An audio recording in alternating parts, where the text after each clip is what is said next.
ಹಾಸ್ಯ ನಟ ಕೋಮಲ್ ಹಾಗೂ ಬಿಗ್ ಬಾಸ್ ಖ್ಯಾತಿಯ ತನಿಷಾ ಕುಪ್ಪಂಡ ಅಭಿನಯದ ಪ್ಯಾನ್ ಇಂಡಿಯಾ ಕೋಣ ಚಿತ್ರದ ಸಾಂಗ್ ಚಿತ್ರೀಕರಣವನ್ನು ಸೋಮವಾರ ಮುರುಡೇಶ್ವರ ಹಾಗೂ ಭಟ್ಕಳದಲ್ಲಿ ಚಿತ್ರೀಕರಿಸಲಾಯಿತು.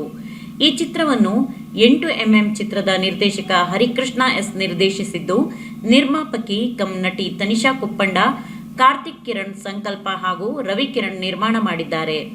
ಇದೊಂದು ಡಾರ್ಕ್ ಹ್ಯೂಮರ್ ಕಥೆಯಾಗಿದೆ. ಈ ಚಿತ್ರದ ಸಾಂಗ್ ಚಿತ್ರೀಕರಣಕ್ಕಾಗಿ ಚಿತ್ರತಂಡ ಭಟ್ಕಳ ಹಾಗೂ ಮುರುಡೇಶ್ವರಕ್ಕೆ ಬಂದು ಒಂದು ದಿನದ ಚಿತ್ರೀಕರಣವನ್ನು ಮುಗಿಸಿದ್ದಾರೆ. ಬೆಳಗ್ಗೆ ಮುರುಡೇಶ್ವರ ಭಾಗದಲ್ಲಿ ಸಾಂಗ್ ಚಿತ್ರೀಕರಣ ಮಾಡಿ ಮಧ್ಯಾಹ್ನ ಭಟ್ಕಳದ ಮಾವಿನಕುರ್ವೆ ಪಂಚಾಯತ್ ವ್ಯಾಪ್ತಿಯ ತಲಗೋಡು ಸಮುದ್ರ ತೀರದಲ್ಲಿ ಚಿತ್ರೀಕರಣ ನಡೆಸಿದ್ದಾರೆ. ಚಿತ್ರೀಕರಣದ ಬಳಿಕ ನಮ್ಮ ಮಾಧ್ಯಮ ಪ್ರತಿನಿಧಿಯೊಂದಿಗೆ ಮಾತನಾಡಿದ ನಟ ಕೋಮಲ್, ಭಟ್ಕಳದಲ್ಲಿ ಚಿತ್ರೀಕರಣ ಮಾಡುವ ವೇಳೆ ಈ ಭಾಗದ ಜನರು ಒಳ್ಳೆಯ ರೀತಿ ಬೆಂಬಲ ನೀಡಿದ್ದಾರೆ. ಈ ಭಾಗದ ಜನರೊಂದಿಗೆ ಒಂದು ದಿನ ಚಿತ್ರೀಕರಣ ಮಾಡಿ ಸಮಯ ಕಳೆದಿದ್ದು ಗೊತ್ತೇ ಆಗಲಿಲ್ಲ. ನಮ್ಮ ಕನ್ನಡ ಚಿತ್ರರಂಗದ ನಿರ್ಮಾಪಕರಿಗೆ ಈ ಭಾಗದಲ್ಲಿ ಬಂದು ಚಿತ್ರೀಕರಣ ಮಾಡಲು ಸೂಚನೆ ನೀಡುತ್ತೇನೆ. ಬೆಳಗ್ಗೆ ಮುರುಡೇಶ್ವರದಲ್ಲಿ ಚಿತ್ರೀಕರಣ ಮಾಡಿದ್ದೇವೆ. ವಿಶೇಷವಾಗಿ ಸೋಮವಾರ ಶಿವನಿಗೆ ಆರಿದ್ರ ನಕ್ಷತ್ರದಲ್ಲಿ ವಿಶೇಷ ಪೂಜೆ ಸಲ್ಲಿಸಿದ್ದು ನಮ್ಮ ಸೌಭಾಗ್ಯವಾಗಿದೆ. ಅದೇ ರೀತಿ ದೇವಸ್ಥಾನದ ಆಡಳಿತ ಮಂಡಳಿಯವರು ಕೂಡ ನಮಗೆ ಸಹಾಯ ಮಾಡಿದ್ದಾರೆ ಎಂದು ಹೇಳಿದರು. ನಮಸ್ಕಾರ. ಇದು ಕೋಣ ಚಿತ್ರದ ಚಿತ್ರೀಕರಣ ನಡೀತಾ ಇದೆ ನಮ್ಮ ಭಟ್ಕಳಲ್ಲಿ. ನಮಗೆ ಎಲ್ಲ ಜನಗಳ ಸಪೋರ್ಟ್ ತುಂಬ ಚೆನ್ನಾಗಿತ್ತು. ಈ ಕಡೆ ಎಲ್ಲ ನಾನು ಸುಮಾರು ಜನ ನಿರ್ಮಾಪಕರಿಗೆ ಹೇಳ್ತೀನಿ, ಈ ಕಡೆ ಎಲ್ಲ ಬಂದು ಶೂಟಿಂಗ್ ಮಾಡಿ ಅಂತ. ಇಲ್ಲಿ ಕೋಆಪರೇಷನ್ ತುಂಬ ಚೆನ್ನಾಗಿದೆ. Thank you very much.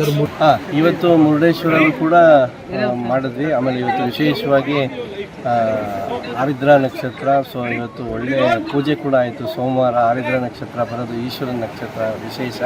ಯಾಕೆ ಅಲ್ಲೂ ಪೂಜೆ ಆಯಿತು, ಮತ್ತು ಅಲ್ಲಿ ನಮ್ಮ ಮ್ಯಾನೇಜ್ಮೆಂಟು ಮತ್ತು ಎಲ್ಲರೂ ಟೆಂಪಲ್ ಮ್ಯಾನೇಜ್ಮೆಂಟ್ ತುಂಬ ನಮಗೆ ಸಹಾಯ ಮಾಡಿದ್ರು.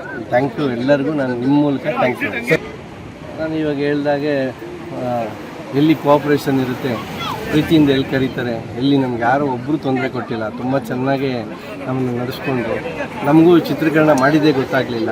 ಸೊ ನಾನು ನಿಮ್ಮ ಮೂಲಕ ಭಟ್ಕಲ್ ಮತ್ತು ಮುರುಡೇಶ್ವರ ಮತ್ತು ಈ ಭಾಗದಲ್ಲಿ ಎಲ್ಲೇ ಶೂಟಿಂಗ್ ಮಾಡೋದು ಎಲ್ಲರಿಗೂ ಹೃದಯಪೂರ್ವಕವಾಗಿ ನಮಸ್ಕಾರ.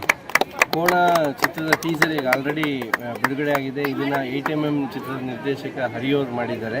ಮುಂಚೆ ನಮ್ಮ ಅಣ್ಣನ ಚಿತ್ರ ನಿರ್ದೇಶನ ಮಾಡಿದರು. ಇದಕ್ಕೆ ನಮ್ಮ ತನಿಷಾ ಕುಪ್ಪಂಡ ಅವರು ಪ್ರೊಡ್ಯೂಸರು ಕೂಡ ಪ್ಲಸ್ ನಟಿ ಕೂಡ ಆಗಿದ್ದಾರೆ. ಅವ್ರ ಜೊತೆ ನಮ್ಮ ರವಿಯವರು ಮತ್ತು ಇನ್ನೂ ಅನೇಕ ಸ್ನೇಹಿತರು ಸೇರಿ ಈ ಚಿತ್ರ ಮಾಡ್ತಾಯಿದ್ದೀವಿ. ಈ ಕುತೂಹಲ ಟೀಸರಲ್ಲಿ ಏನಿರುತ್ತೆ ಅದು ನಿಜವಾಗ್ಲೂ ಇಡೀ ಚಿತ್ರದಲ್ಲೂ ಕೂಡ ಅದೇ ರೀತಿ ಇರುತ್ತೆ. ನಿಮ್ಮೆಲ್ಲರ ಆಶೀರ್ವಾದ ಸದಾಕಾಲ ಇರುತ್ತೆ. Thank you. ನಿರ್ಮಾಪಕಿ ಕಮ್ ನಟಿ ತನಿಷಾ ಕುಪ್ಪಂಡ ಮಾತನಾಡಿ, ಇದು ನಮ್ಮ ಪ್ರೊಡಕ್ಷನ್ ಚೊಚ್ಚಲ ಚಿತ್ರ ಕೋಣ. ಇದೊಂದು ಸುಂದರ ಚಿತ್ರವಾಗಿದ್ದು ಆದಷ್ಟು ಬೇಗ ಈ ಚಿತ್ರವನ್ನು ನಿಮ್ಮ ಮುಂದೆ ತರಲಿದ್ದೇವೆ. ನಿಮ್ಮೆಲ್ಲರನ್ನು ಮನರಂಜಿಸುವುದು ನಮ್ಮ ಕರ್ತವ್ಯ. ಅದನ್ನು ಪ್ರೋತ್ಸಾಹಿಸಿ ಹರಸುವುದು ನಿಮ್ಮ ಜವಾಬ್ದಾರಿ. ಇಂದು ಸಾಂಗ್ ಚಿತ್ರೀಕರಣಕ್ಕಾಗಿ ಭಟ್ಕಳದ ತಲಗೋಡು ಸಮುದ್ರ ತೀರಕ್ಕೆ ಬಂದಿರುವುದು ನನಗೆ ತುಂಬಾ ಸಂತೋಷವಾಗಿದೆ. ಈ ಭಾಗದ ಜನರು ಕೂಡ ಒಳ್ಳೆಯ ಬೆಂಬಲ ನೀಡಿದ್ದಾರೆ ಎಂದು ತಮ್ಮ ಸಂತೋಷವನ್ನು ಹಂಚಿಕೊಂಡಿದ್ದಾರೆ. ಇಷ್ಟು ದಿನ ನೀವು ನನ್ನನ್ನು ಒಂದಷ್ಟು ಲೈವ್ ಅಲ್ಲಿ ನೋಡಿರ್ತೀರಾ ಅಥವಾ ರಿಯಾಲಿಟಿ ಶೋಸ್ ಅಲ್ಲಿ ನೋಡಿರ್ತೀರಾ, ಆರ್ ಇವನ್ ಬೆಟರ್ ಜಾಸ್ತಿ ಯೂಟ್ಯೂಬ್ ನಲ್ಲಿ ನೋಡ್ತಿರ್ತೀರಿ. ಬಟ್ ಸಿನಿಮಾದಲ್ಲಿ ಕೆಲವೊಂದು ಪೋರ್ಷನ್ಸ್ ಅಲ್ಲಿ ಮಾತ್ರ ನೋಡಿರ್ತೀರಾ. ಬಟ್ ನಮ್ಮ ಪ್ರೊಡಕ್ಷನ್ ಹೌಸ್ ಅಲ್ಲಿ ಬರ್ತಾ ಇರುವಂತಹ ಮೊದಲನೇ ಸಿನಿಮಾ ಕೋಣ. ನಮ್ಮ ಕೋಮಲ್ ಸರ್ ಅವರು ಹೀರೋ ಆಗಿದ್ದಾರೆ, ಹರಿಕೃಷ್ಣ ಅವರು ಡೈರೆಕ್ಟರ್ ಆಗಿದ್ದಾರೆ, RK ಅವರು, ಹಾಗೆ ನಮ್ಮ ಇನ್ನೊಬ್ರು ಸ್ನೇಹಿತರು ಕಾರ್ತಿಕ್ ಅವರು, ನಾವೆಲ್ಲರೂ ಸೇರಿ ಪ್ರೊಡ್ಯೂಸ್ ಮಾಡ್ತಾ ಇದ್ದೀವಿ.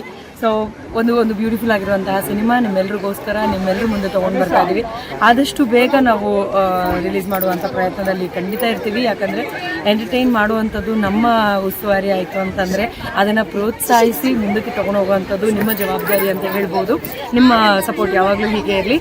ಆ್ಯಂಡ್ ಇವತ್ತು ನಾವು ನಮ್ಮ ಕೋಣ ಸಿನಿಮಾದ ಒಂದು ಸಾಂಗ್ ಶೂಟ್ಗೋಸ್ಕರ ಭಟ್ಕಳಕ್ಕೆ ಬಂದಿದ್ದೀವಿ. ಆ್ಯಂಡ್ ಈ ಭಟ್ಕಳ ಬೀಚಲ್ಲಿ ಇದ್ದೀವಿ ನಾವು. ಕಂಪ್ಲೀಟಾಗಿ ನಾವು ಈ ಏರಿಯಾನ ಕವರ್ ಮಾಡಿದ್ದೀವಿ ಸಾಂಗ್ ಮಾಂಟೇಜಸಲ್ಲಿ. So very happy. ಆ್ಯಂಡ್ ಎಲ್ಲರೂ ತುಂಬ ಸಪೋರ್ಟಿವ್ ಆಗಿದ್ದಾರೆ ನಮ್ಮ ಈ ಊರಲ್ಲಿ. ತುಂಬ ಖುಷಿ ಆಯಿತು ಅದನ್ನು ನೋಡಿ. ಆ್ಯಂಡ್ ಬಿಸಿಲು ಸ್ವಲ್ಪ ಜಾಸ್ತಿ ಇದೆ, ಅದರಿಂದ ಒಂದು ಸ್ವಲ್ಪ ಟೆನ್ಷನ್ ಆಗ್ತಿತ್ತು. ಅದು ಬಿಟ್ಟರೆ everything else is so well. ತುಂಬ ಚೆನ್ನಾಗಿ ಮೂಡ್ ಬರ್ತಾ ಇದೆ ನಮ್ಮ ಸಿನಿಮಾ ಅಂತ ನಮಗೆ ಒಂದು ಕಾನ್ಫಿಡೆನ್ಸ್ನ ತಂದುಕೊಡ್ತಾ ಇದೆ. ಆ್ಯಂಡ್ ನೀವೆಲ್ಲರೂ ಕೂಡ ತುಂಬ ಇಷ್ಟಪಡ್ತೀರಾ ಅಂತ ಭಾವಿಸ್ತೀನಿ. Thank you. ನಿಮ್ಮೆಲ್ಲರ ಆಶೀರ್ವಾದ ಸದಾ ಹೀಗೆ.